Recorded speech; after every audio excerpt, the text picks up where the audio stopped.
इस अध्याय में हम एरोमेटिक यौगिक और एरोमेटिकता का अध्ययन करेंगे। एरोमेटिक यौगिक में निम्न गुण पाए जाते हैं जिसके कारण उन्हें हम एरोमेटिक यौगिक कहते हैं। इनकी संरचना चक्रीय होती है और इसमें एकांतर क्रम में द्विबंध उपस्थित रहते हैं। यह अकल के 4n+2 पाई इलेक्ट्रॉन के नियम का पालन करते हैं, अर्थात वो सभी यौगिक जो 4n+2 इलेक्ट्रॉन के साथ साथ एकांतर क्रम में द्विबंध वाले होते हैं, वो सभी यौगिक एरोमेटिक यौगिक कहलाते हैं। ये साधारणतया योगात्मक अभिक्रिया नहीं देते हैं, बल्कि ये इलेक्ट्रॉन स्नेही और नाभिक स्नेही प्रतिस्थापन अभिक्रियाएं संपन्न कराते हैं।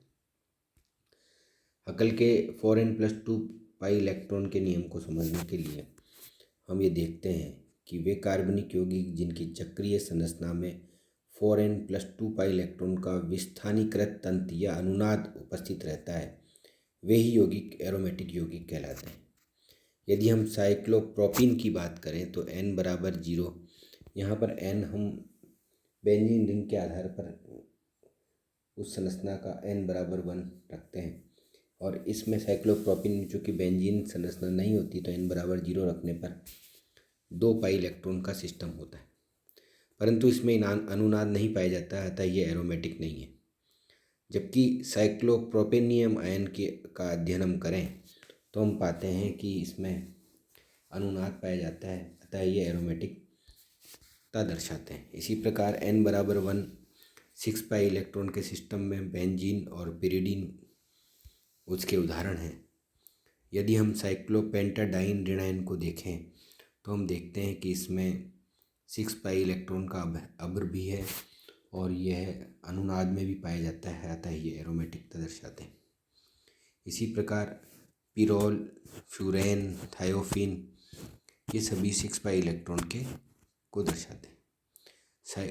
ट्राइपोलियम आयन की बात हम करें तो इसमें हम देखते हैं कि 8 कार्बन युक्त एक चक्रीय संरचना है जिसमें 3 पाई इलेक्ट्रॉन होते हैं, 3 पाई बंध होते हैं और एक धनायन होता है, और ये धनायन पूरे चक्र के रूप में पूरी वलय पर घूमता रहता है, अतः यह भी एक 6 पाई इलेक्ट्रॉन का अब्र है और इसमें भी एरोमेटिकता का गुण पाया जाता है। n बराबर 2 अर्थात जब 2 बेंजीन वलय पाई जाती है तो ये 10 पाई इलेक्ट्रॉन का एक सिस्टम होता है, जिसके उदाहरण में नेफ्थलीन, इंडोल या क्विनोलिन इसके उदाहरण हैं। इसी प्रकार n बराबर 3 रखने पर 3 बेंजीन वलय उपस्थित रहती है, अर्थात 14 पाई इलेक्ट्रॉन वाला सिस्टम है। इसमें एंथ्रासीन या फेनेंथ्रीन इसके उदाहरण हैं। चूँकि हम एरोमेटिकता का अध्ययन कर रहे हैं तो इसका सबसे प्रथम जो उदाहरण है वो बेंजीन है, अर्थात अधिकांश यौगिक बेंजीन वाले होते हैं, और इसका अध्ययन करने पर हम बेंजीन की संरचना का सबसे प्रथम अध्ययन करते हैं। बेंजीन की संरचना में प्रत्येक कार्बन sp2 संकरित होता है और प्रत्येक कार्बन के पास 3 sp2 संकरित कक्षकों के अतिरिक्त एक शुद्ध p कक्षक भी उपस्थित रहता है, और प्रत्येक कक्षक में एक अयुग्मित इलेक्ट्रॉन होता है। प्रत्येक कार्बन परमाणु अपने 2 संकरित कक्षकों के द्वारा समीपवर्ती कार्बन के साथ सिग्मा बंध बनाता है, जबकि शेष बचे संकरित कक्षक से एक हाइड्रोजन परमाणु के 1s कक्षक से अतिव्यापन करके सिग्मा बंध बनाता है। इस प्रकार प्रत्येक कार्बन के पास एक शुद्ध p कक्षक शेष रह जाता है।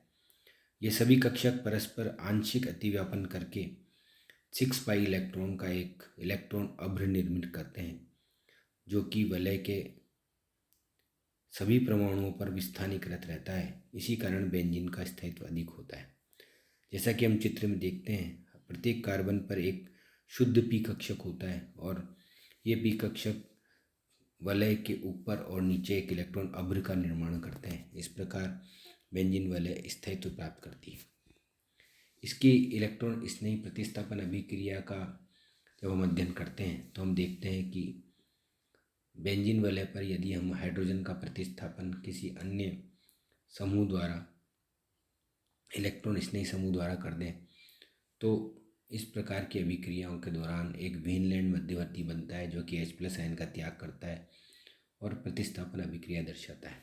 इसमें प्रथम प्रतिस्थापन अभिक्रिया है नाइट्रीकरण की अभिक्रिया है। जैसा कि इसके नाम से ही पता लगता है कि बेंजीन वलय में यदि हाइड्रोजन का प्रतिस्थापन NO2 समूह द्वारा हो जाए तो इस प्रकार की बनने वाली संरचना को हम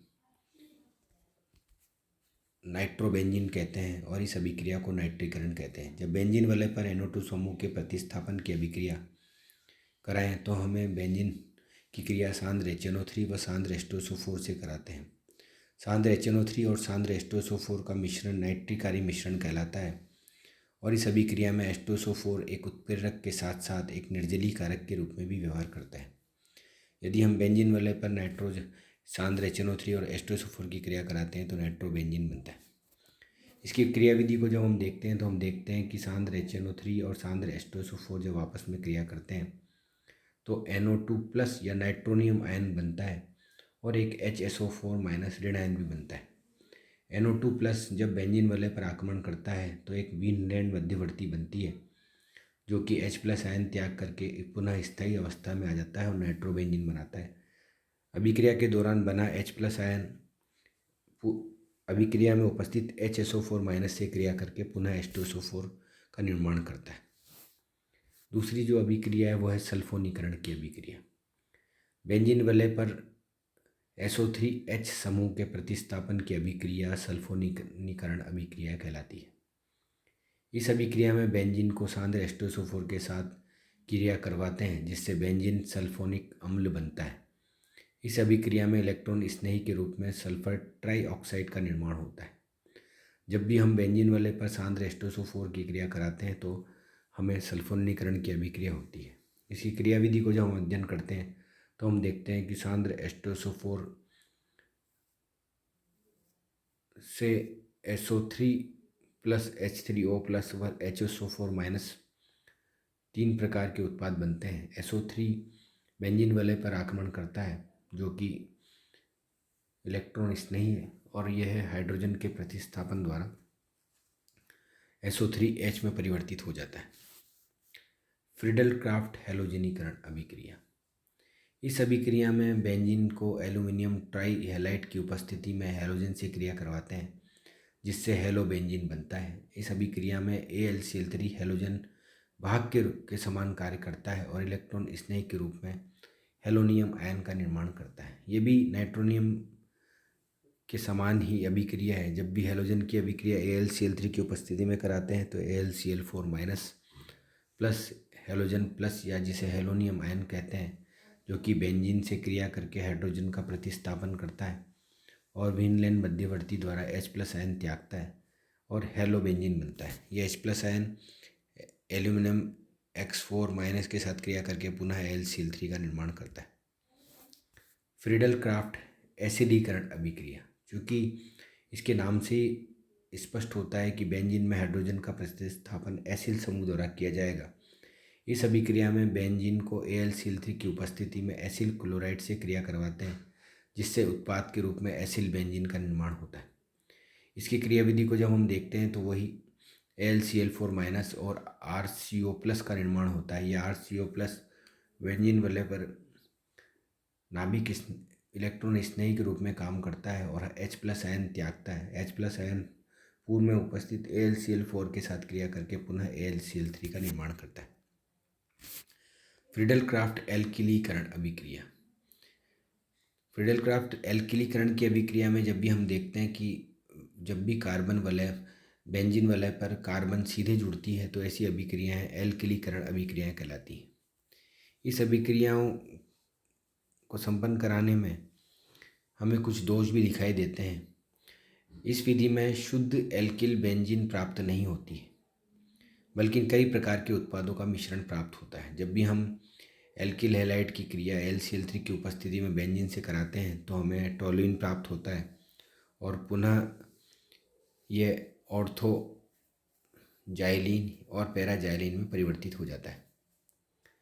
दूसरी, इस अभिक्रिया में बनने वाले उत्पाद का पुनर्विन्यास भी हो जाता है और हमें अन्य यौगिक प्राप्त होते हैं। जैसे एथिल क्लोराइड की अभिक्रिया AlCl3 की उपस्थिति में कराने पर हमें एथिल बेंजीन प्राप्त होना चाहिए, परंतु पुनर्विन्यासित होकर यह हमें जाइलिन में परिवर्तित हो जाता है। इसी प्रकार इस अभिक्रिया में कार्बोनियम आयन का निर्माण होता है, जिससे पुनर्विन्यास की प्रवृत्ति पाई जाती है। अतः इस अभिक्रिया में पुनर्विन्यासित उत्पाद ही प्राप्त होते हैं। उदाहरण के लिए यदि हम बेंजीन की क्रिया प्रोपिल क्लोराइड से कराएं तो हमें एक 1 डिग्री कार्बोकेटाइन प्राप्त होता है, और 1 डिग्री कार्बोकेटाइन प्राप्त होने के कारण ये 2 डिग्री कार्बोकेटाइन में परिवर्तित हो जाता है और हमें आइसोप्रोपिल बेंजीन प्राप्त होता है। हकल नियम के अनुप्रयोग। जिस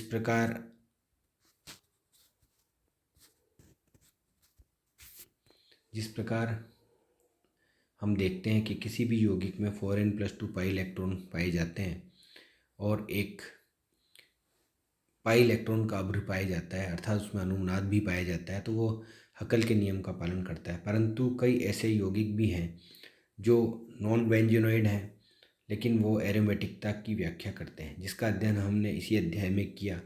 उसमें साइक्लोप्रोपेनियम आयन है, जिसमें एक 3 कार्बन की वलय है और एक पाई बंध और एक धन आवेश है, इसी प्रकार जो कि अनुनादी संकर बनाता है।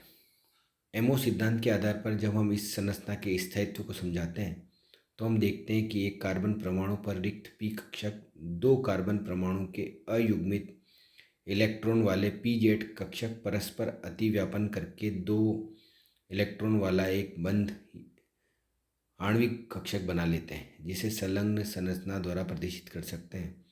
इसी कारण साइक्लोप्रोपीन की तुलना में साइक्लोप्रोपेनाइल धनायन स्थायी होता है। यदि हम साइक्लोब्यूटेनियम लवण को देखें तो हम देखते हैं कि इसमें 4 पाई इलेक्ट्रॉन होते हैं, जो बंधी आणविक कक्षक में युग्मित इलेक्ट्रॉन तथा 2 अयुग्मित इलेक्ट्रॉन अबंधी आणविक कक्षकों में विद्यमान रहते हैं। यह भी यदि 2 इलेक्ट्रॉन त्याग दे तो हकल के नियमानुसार इसमें 2 पाई इलेक्ट्रॉन होंगे, जो दोनों ही युग्मित इलेक्ट्रॉन के रूप में बंधी आणविक कक्षा में रहते हैं। इसी कारण साइक्लोब्यूटेनाइल द्विधनायन एक स्थायी धनायन होता है। साइक्लोपेंटाडाइनाइड आयन को हम जब देखते हैं तो इसमें 5 इलेक्ट्रॉन हैं और ये पांचों इलेक्ट्रॉन बंधी कक्षकों में रहते हैं। 4 पाई इलेक्ट्रॉन 2 युग्मित जोड़ों के रूप में होते हैं और 5वां एक अयुग्मित इलेक्ट्रॉन होता है। अतः यह एक इलेक्ट्रॉन प्राप्त कर ले तो हकल के नियमन के अनुसार इस पर 4n+2 पाई अर्थात 6 पाई इलेक्ट्रॉन उपस्थित हो जाएंगे, और इसी कारण यह भी स्थायी ऋण आयन के रूप में एरोमेटिकता दर्शाता है। प्रोपाइलियम आयन का हमने पूर्व में भी अध्ययन किया और हम देखते हैं कि ये एक 8 कार्बन का निर्मित यौगिक है, जिस पर एक धनावेश होता है। उपयुक्त के अतिरिक्त विषम चक्रीय यौगिक भी एरोमेटिक होते हैं, जिसमें पिरोल, फ्यूरेन, थायोमीन में 5 सदस्यों की वलय होती है। 2 द्विबंधों के 4 पाई इलेक्ट्रॉन के साथ विषम परमाणु पर एक अबंधी इलेक्ट्रॉन युग्म मिलकर वलय में एरोमेटिक अष्टक को पूर्ण करता है। इसी प्रकार पिरिडीन में बेंजीन की भांति 6 सदस्यीय वलय होती है। इसमें विषम परमाणु के रूप में नाइट्रोजन परमाणु होता है, जिसका अबंधी इलेक्ट्रॉन युग्म वलय से बाहर होता है। अतः यह एरोमेटिक के साथ साथ क्षारीय गुण भी दर्शाता है।